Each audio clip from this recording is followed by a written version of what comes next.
On my YouTube channel सरकारी भारत। दोस्तों, आज की इस वीडियो के अंदर हम बात करने वाले हैं सीटेट यानी कि सेंट्रल टीचर एलिजिबिलिटी टेस्ट केंद्रीय शिक्षक पात्रता परीक्षा 2022 के बारे में।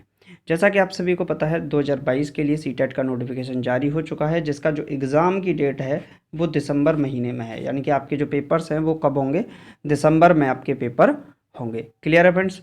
तो आपका जो सीटेट का पेपर है 2021 में आपका कंडक्ट कराया गया था, 2021 के दिसंबर लास्ट में और 2022 की जनवरी के स्टार्टिंग में। तो कुछ शिफ्ट जनवरी में हुई थी, कुछ शिफ्ट आपकी दिसंबर में हुई थी। तो जिसकी रेस्पॉन्स की एक तरीके से आंसर की ही होती है, यानी कि जो ऑफिशियल पेपर है सीटेट का वो जारी किया जाता है। तो वो सीटेट का पेपर जारी किया गया था। तो 20 पेपर जारी किए गए थे प्राथमिक कक्षाओं के, जिसमें से मैंने लगभग 15 पेपर प्राइमरी लेवल के करा दिए हैं। बाकी 5-6 पेपर बचे हैं, उनको भी हम आपको करा रहे हैं, जिसकी प्लेलिस्ट आपको देखने को मिल जाएगी। क्लियर है? प्लेलिस्ट में आप वहाँ पर देख लेंगे। बाकी जो जूनियर लेवल का है, यानी कि 6 to 8 क्लास के लिए है, तो उसके 20 पेपर हैं, जिसकी आज से स्टार्टिंग हो गई है। आज ये पहला पेपर है जिसको सॉल्व कराया जा रहा है। और ये जो पेपर है वो मैथ का पेपर है, यानी कि गणित के प्रश्नों को सॉल्व कराया जा रहा है। गणित के अंदर बात करें तो 30 नंबर का पेपर आता है, जिसमें लगभग 17 से 18 क्वेश्चन जो न्यूमेरिकल बेस्ड होते हैं, बाकी 12-13 क्वेश्चन, कभी कभी 15 क्वेश्चन भी आपके पेडागोगी, मैथ्स पेडागोगी से रिलेटेड होते हैं। तो इसमें जो कैलकुलेशन बेस्ड होते हैं उनको मैं आपको करा रहा हूँ। पेडागोगी की सीरीज भी आपके लिए स्टार्ट कर दी गई है, वो भी आपको प्लेलिस्ट में आपको मिल जाएगी। तो अगर आप सीटेट की तैयारी कर रहे हैं और भविष्य में एक अध्यापक बनना चाहते हैं, भावी अध्यापक बनना चाहते हैं, चाहे आप 22 में दें, 23 में दें, 24 में दें, कोई फ़र्क नहीं पड़ता।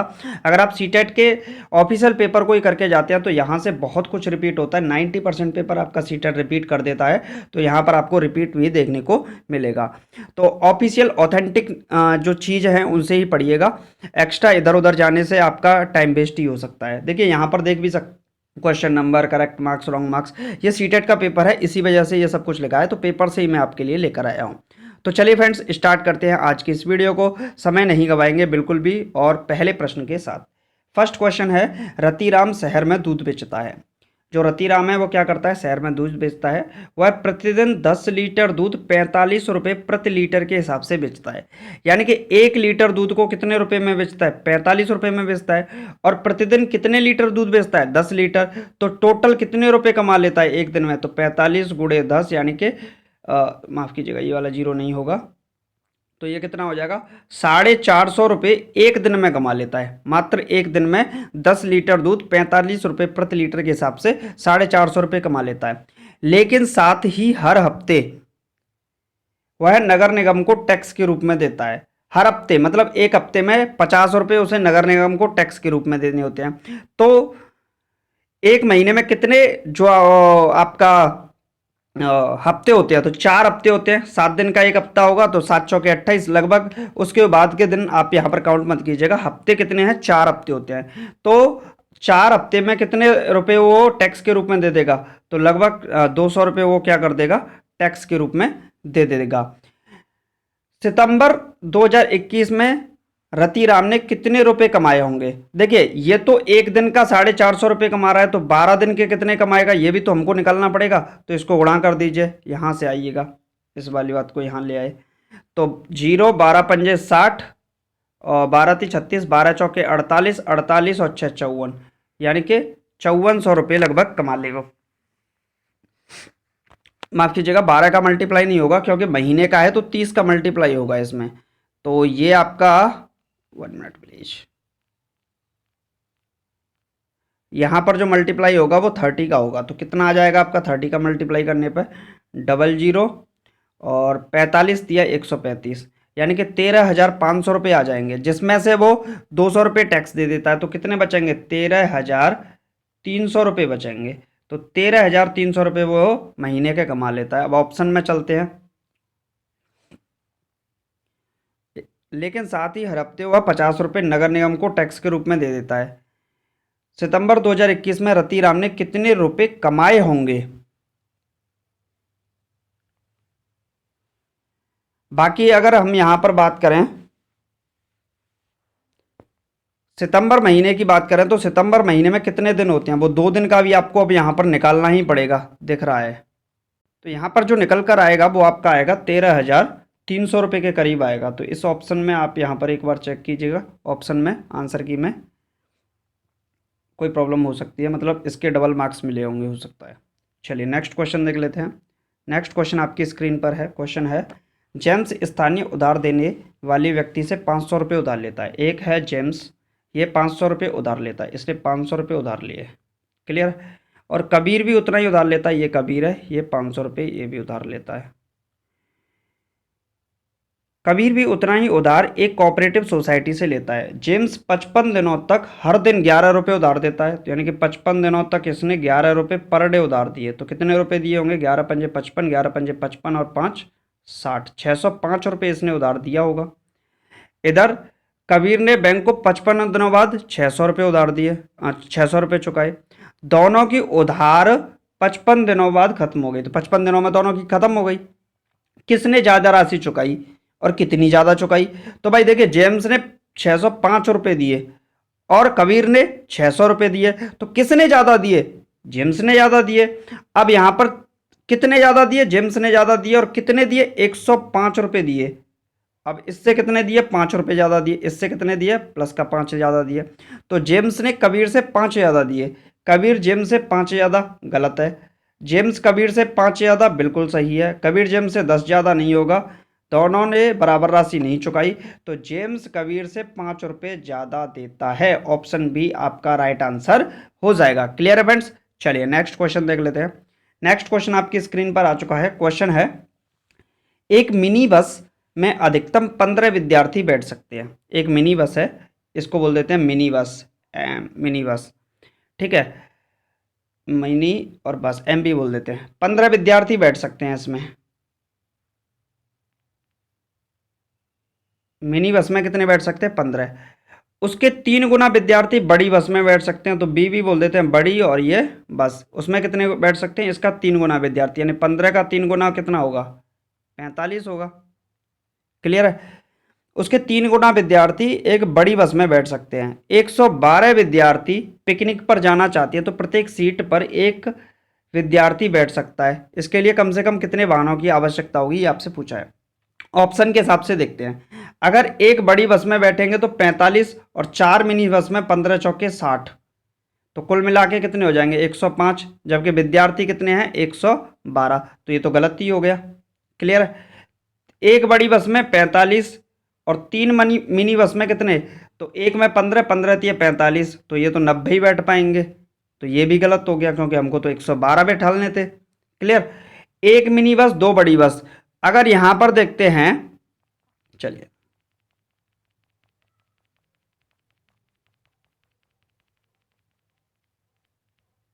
एक मिनी बस में कितने? 15 बैठ सकते हैं। 2 बड़ी बस में 45 दूनी 90 बैठ सकते हैं, तो ये कितना हो जाएगा? 105, तो ये भी कंप्लीट नहीं हो पाया, तो ये भी आपका ऑप्शन गलत हो जाएगा। तो ये तो इनमें से कोई सा भी राइट आंसर नहीं हो रहा है, तो फर्स्ट वाला ये जरूर सही होगा। तो फर्स्ट वाला क्या है? देखिए, ये गलत हो गया, ये गलत हो गया, ये गलत हो गया। फर्स्ट वाला क्या है? 2 बड़ी बस, तो 45 एक में बैठेंगे बड़ी में, 2 में बैठेंगे 90, प्लस 2 मिनी बस। एक मिनी बस में कितने बैठते हैं? एक मिनी बस में 15 बैठते हैं, तो 2 मिनी बस में कितने बैठेंगे? 15 दूनी 30 यहाँ बैठेंगे, तो कुल मिलाकर कितने बैठेंगे? 120 यहाँ पर स्टूडेंट बैठ सकते हैं। तो कम से कम कितने वाहनों की आवश्यकता होगी? तो कम से कम कितने वाहन चाहिए? तो 120 विद्यार्थी तक बैठेंगे, तो 2 मिनी बस, एक बड़ी बस की आवश्यकता होगी। उसने कम से कम पूछा है, तो इतने की तो कम से कम जरूरत पड़ेगी ही, क्योंकि ये तो 112 तक ही नहीं पहुंच पा रहे हैं। ये 112 से, यानी कि सीट खाली रह जाए तो कोई दिक्कत नहीं है, तो ऑप्शन नंबर फर्स्ट ही आपका राइट आंसर हो जाएगा। चलिए फ्रेंड्स, नेक्स्ट क्वेश्चन देख लेते हैं। नेक्स्ट क्वेश्चन आपकी स्क्रीन पर आ चुका है। क्वेश्चन है, एक धनात्मक पूर्णांक को परिपूर्ण संख्या कहा जाता है। देखिए, जो आपका इंटीजर होता है, जो पूर्णांक होता है, उसको क्या कहा जाता है? एक परिपूर्ण संख्या कहा जाता है, यदि उस संख्या को छोड़कर उसके सभी विभाजकों का योग संख्या के बराबर आता है। तो इनमें से कौन सी संख्या परिपूर्ण संख्या नहीं है? यदि उस संख्या को छोड़कर उसके सभी विभाजकों का योग संख्या के बराबर आता है, तो इसके विभाजक क्या हैं? 6। 6 के विभाजक क्या होंगे? 1 होगा, 2 होगा और 3 होगा। ये सभी विभाजक ही तो होंगे। इनका योग कीजिए, 3 2 5 और 1 6, बिल्कुल होगा।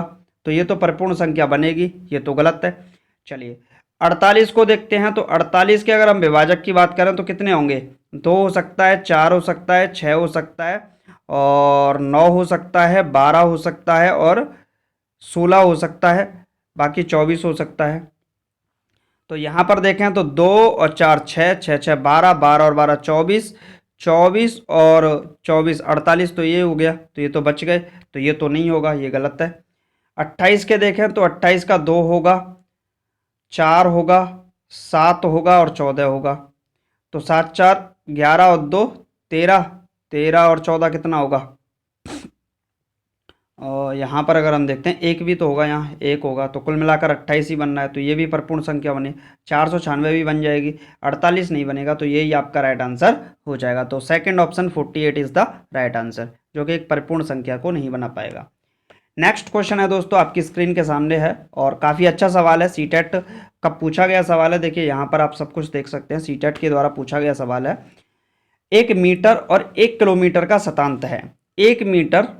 1 मीटर बराबर होता है 1 किलोमीटर का शतांत है, यानी कि 1 किलोमीटर में कितने मीटर होते हैं? 1 किलोमीटर में होते हैं 1000 मीटर। शतांत नहीं होगा, ये हजारवां हिस्सा होगा, तो ये तो गलत हो गया। 1 लाख 100,000 के बराबर है, तो 1 लाख में कितने हज़ार होते हैं? 100,000 होते हैं, 100,000 होते हैं। बात तो बिल्कुल सही है, तो सेकंड वाला बिल्कुल सही लग रहा है। 1 मिलीलीटर 1 लीटर का शतांत है। 1 लीटर में कितने होते हैं? 1000 ml होते हैं, तो शतांत नहीं होगा, हजारवां हिस्सा होगा, गलत है। 1 करोड़ 100 लाख के बराबर होगा। 1 करोड़ 1 कितने के लिए? 100 लाख के बराबर होगा, तो ये भी बात बिल्कुल सही है। तो सेकंड वाला सही है और फोर्थ वाला सही है, तो फर्स्ट वाला गलत, सेकंड और फोर्थ ये राइट आंसर हो जाएगा। ऑप्शन नंबर सेकंड, ये भी गलत हो जाएगा, ये भी गलत हो जाएगा। सेकंड ऑप्शन इस सवाल का सही जवाब हो जाएगा। चलिए फ्रेंड्स, नेक्स्ट क्वेश्चन देख लेते हैं। नेक्स्ट क्वेश्चन आपकी स्क्रीन पर है। बहुत सारे स्टूडेंट तो अभी ऐसे होंगे जिन्होंने चैनल को सब्सक्राइब ही नहीं किया होगा। भाई आप लोग कहाँ सो रहे हो, कहाँ खो रहे हो? चैनल को सब्सक्राइब कर लीजिएगा, आपके लिए काफ़ी ज़्यादा महत्वपूर्ण है। एक 5 अंकों की संख्या हूँ, मैं एक 5 अंकों की संख्या हूँ, तो ऑप्शन में देखते जाइएगा, आंसर आता जाएगा।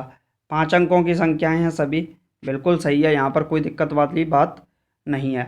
5 अंकों की संख्या हूँ तो 5 से विभाजित होती हूँ, तो ये भी 5 से विभाजित, ये भी 5 से विभाजित, ये भी 5 से विभाजित, ये भी 5 से विभाजित, यहाँ तक कोई दिक्कत नहीं। 5 अंकों की हूँ, 1 2 3 4 और 5 बना लेते हैं। लेकिन 10 से विभाज्य नहीं हूँ, तो देखिए इनमें से कोई सी भी 10 से विभाज्य नहीं है, तो ये भी बात सही है। मैं दहाई और हजार के स्थानों के अंक क्रमशः दूसरी और तीसरी अभाज्य संख्याएं, देखिए सेकंड और थर्ड जो अभाज्य संख्याएं होती हैं वो कौन सी होंगी? पहली होती है 2, फिर होती है 3 और फिर होती है 5, यानी कि दूसरी, मैं दहाई के स्थान पर दूसरी आऊँगी, यानी कि 3 आऊँगी, और हजार के स्थान पर क्या आऊँगी?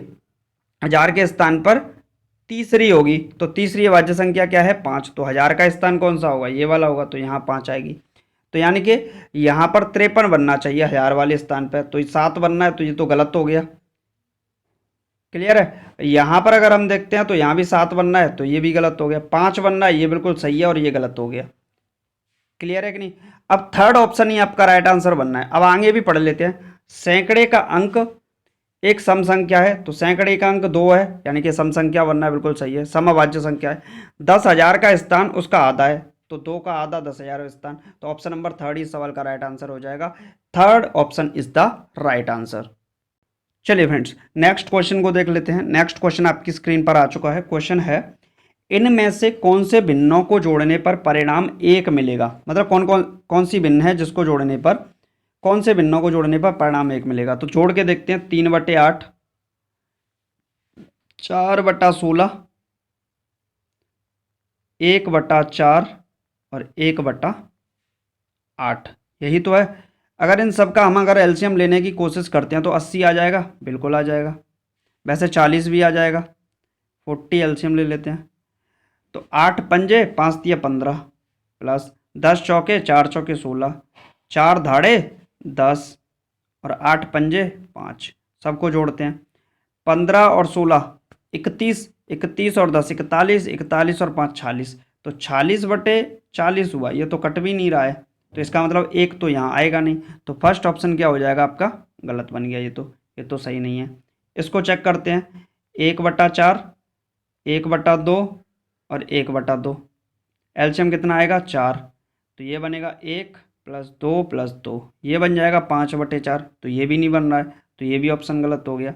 यानी कि आपका फर्स्ट ऑप्शन भी गलत है, सेकंड भी गलत है। थर्ड को चेक करते हैं। 1/8, 5/3, 5/8 और 3/8। एलसीएम लेने का प्रयास करते हैं तो 8 आएगा। 1 + 5 + 3 यानी कि कितना आएगा? 9/8। तो ये भी नहीं बन रहा है आपका, ये भी गलत हो जाएगा। तो थर्ड भी गलत है। अब फोर्थ ही आंसर होगा, तो वैसे एक बार चेक भी कर लेते हैं।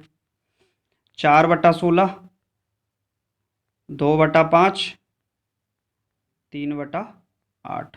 तो इसका होगा आपका एलसीएम लेंगे तो 40 तो नहीं बनेगा, 80 बन जाएगा। तो ये बनेगा 16 पंजे 5 चौके 20, और ये बनेगा 5 से करेंगे 16, 16 दूनी 32, और ये बनेगा 8 से 10 बार 10 या 30। तो 30 और 32 62, 16 पंजे 80, 4/16, 2/5 और 3/8। तो 4/16, 16 पंजे 80, 5 चौके 20, 5 से काटेंगे 16 बार, 16 से ये 16 दूनी 32, और ये 8 पंजे 40, 10 बार 10 दूनी 20, 10 या 30। तो ये बनेगा आपका 30 50 82/80 बन रहा है। तो ये तो आपका कोई भी ऑप्शन गलत है, सभी के सभी ऑप्शन गलत हैं। इसका मतलब आपको बराबर मार्क्स मिले होंगे इस पर। चलिए नेक्स्ट देख लेते हैं। अगर कहीं कोई दिक्कत लगी है आपको तो उसको आप एक बार चेक करके कमेंट बॉक्स में बताइएगा, कहीं अगर मिस्टेक हुई है कैलकुलेशन में तो। चलिए नेक्स्ट क्वेश्चन है, निम्नलिखित में से कौन सा कथन सही नहीं है? ये पूछा है, नॉट राइट, नॉट ट्रू। सभी वर्ग आयत होते हैं। देखिए वर्ग जो होता है उसकी सभी भुजाएं क्या होती हैं? बराबर होती हैं। और आयत जो होता है उसकी आमने सामने वाली भुजाएं बराबर होती हैं।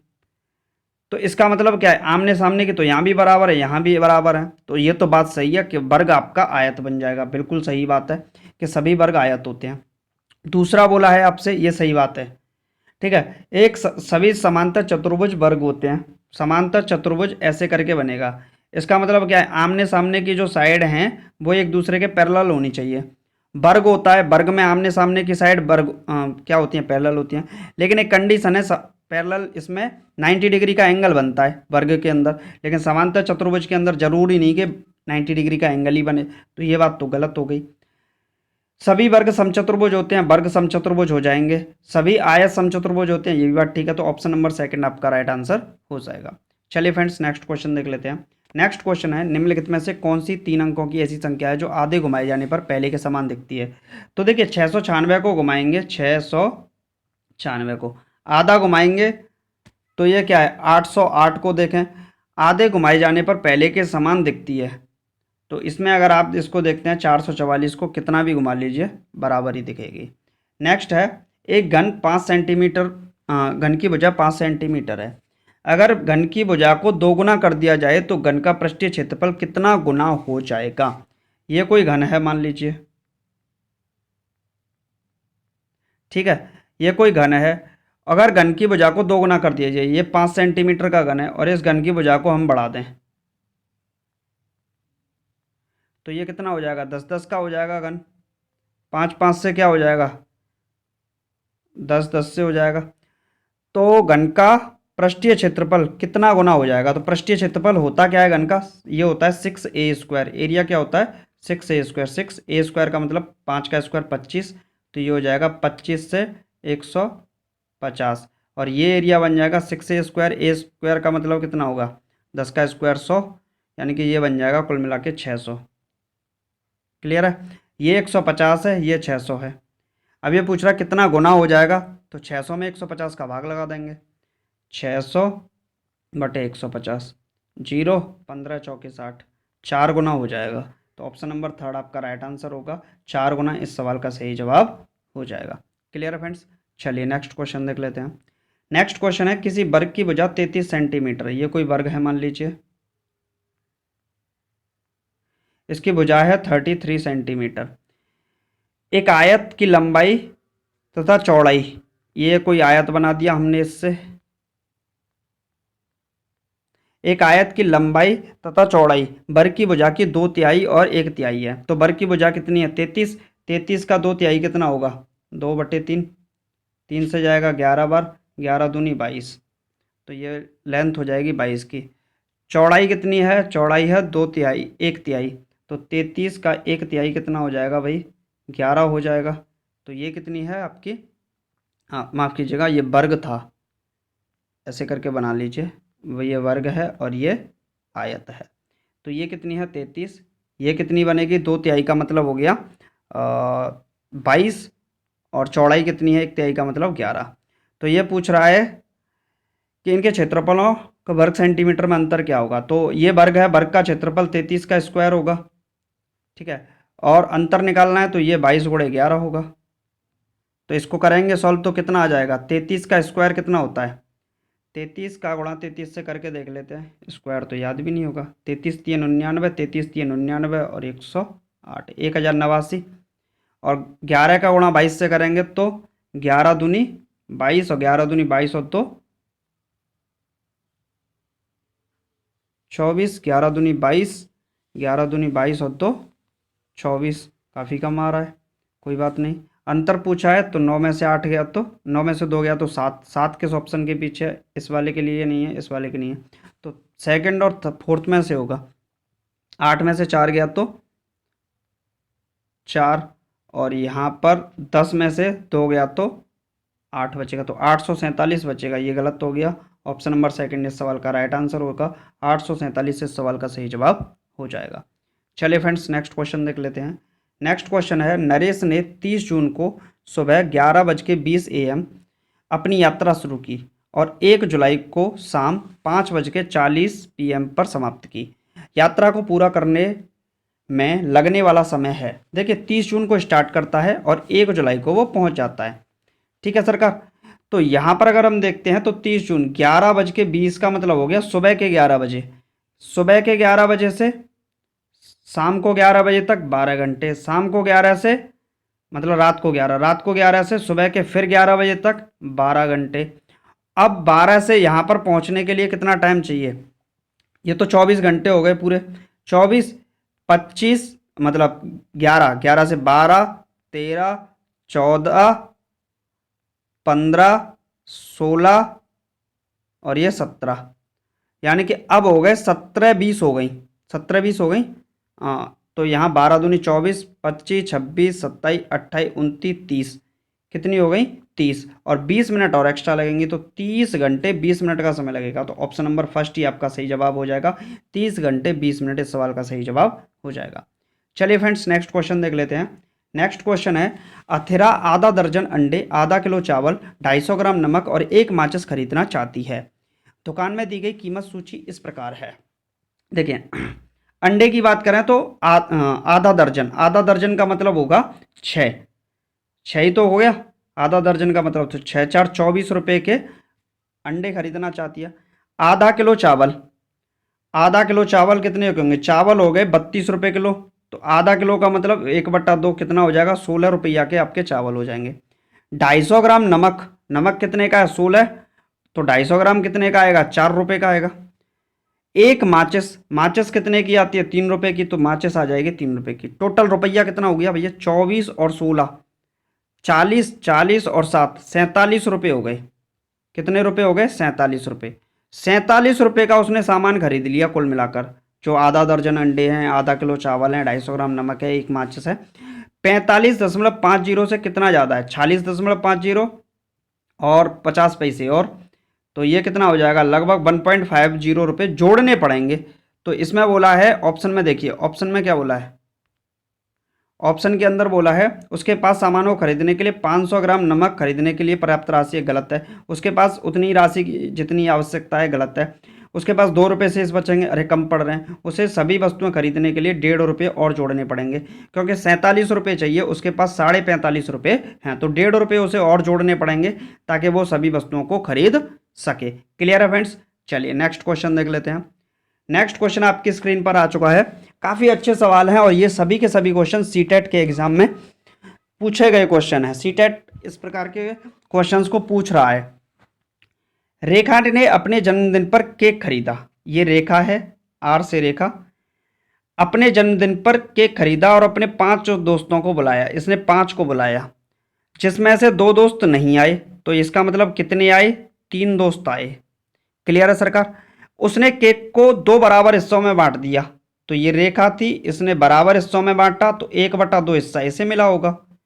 ठीक है, और एक हिस्सा अपने लिए रख लिया, मतलब उसने केक को 2 बराबर हिस्सों में बांट लिया, तो यहाँ 1/2 इनको मिल गया होगा। ठीक है, तीनों को। एक हिस्सा अपने लिए रख लिया, यानी आधा हिस्सा अपने लिए, बचा हुआ एक हिस्सा उसने अपने बाकी दोस्तों को दे दिया। ठीक है, थोड़ी देर में उसके 2 दोस्त भी वहाँ आ गए, यानी कि 2 दोस्त और आ गए। अब क्या करती है वह? उन्हें देखकर खुश हुई और अपने केक के भाग को 3 बराबर हिस्सों में बांट दिया। यानी कि 1/2 को 3 बराबर हिस्सों में बांटने के लिए क्या करोगे आप? 1/3 का भाग लगा दीजिए 3 बराबर हिस्सों में, तो ये कितना हो जाएगा? 3/2 भागों में बट गया। कितने भागों में? 3/2 भागों में बट गया। ठीक है, अच्छा जी, तो यहां पर बोल रहा है कि उसने पूरे केक का कितना भाग खाया? 1/2 हिस्सा उसके पास हुआ है, वो देखकर उन्हें खुश हुई और अपने केक के भाग को 3 बराबर हिस्सों में बांट दिया। 3 बराबर हिस्सों में बांटने का मतलब 1/3 का भाग नहीं लगेगा, 3 का भाग लगेगा, तो कितना हो जाएगा? 1/6 हिस्सा हो जाएगा। कितना हो जाएगा? 1/6 हिस्सा। तो उसने कितने? 1/6, 1/6, 1/6 सबको मिला होगा। तो फर्स्ट ऑप्शन गलत है, ये भी गलत है, थर्ड सही है, फोर्थ गलत है, फोर्थ गलत है, थर्ड सही है। तो 1/6 हिस्सा उसको खाने के लिए मिला होगा। क्लियर है फ्रेंड्स? तो ये हिस्से बांटने वाले सवाल जरूर आते हैं। तो दोस्तों आज की वीडियो में सिर्फ इतना ही। ये था जूनियर लेवल का पेपर, जो कि सीटेट का था। जूनियर के लिए जो मैथ्स के क्वेश्चंस पूछे जाते हैं, उन सभी क्वेश्चंस को मैं आपके लिए लेकर आया था। काफ़ी अच्छे सवाल हैं, इस प्रकार के क्वेश्चन सीटेट पूछता है। और अगर आप भी सीटेट की तैयारी कर रहे हैं, केंद्रीय शिक्षक पात्रता परीक्षा सीटेट 2022 के लिए, या फिर आप 23 के लिए तैयारी कर रहे हैं, तो ऑफिशियल क्वेश्चन पेपर्स को ही सॉल्व कीजिएगा। ये आपके लिए, ये मान लीजिए, रामबाण साबित होने वाले हैं। मैं सच बता रहा हूँ, रामबाण साबित होंगे। जो भी इन पेपर्स को मेरे साथ कर जाएगा, 100% उसका सीटेट मैथ्स से निकल जाएगा। बाकी मैं किसी और की नहीं कर रहा हूँ, मैथ यानी कि गणित से आप इसको क्वालिफाई कर जाओगे। उम्मीद है आपको आज का वीडियो अच्छा लगा होगा। वीडियो अच्छा लगा लाइक, चैनल को सब्सक्राइब, वीडियो को शेयर करना है तो कीजिएगा, नहीं तो आप क्लास लेते रहिएगा। यही आपके लिए बहुत ही ज़्यादा महत्वपूर्ण रहने वाला है। चलिए मिलते हैं नेक्स्ट वीडियो में। Thank you for watching this video.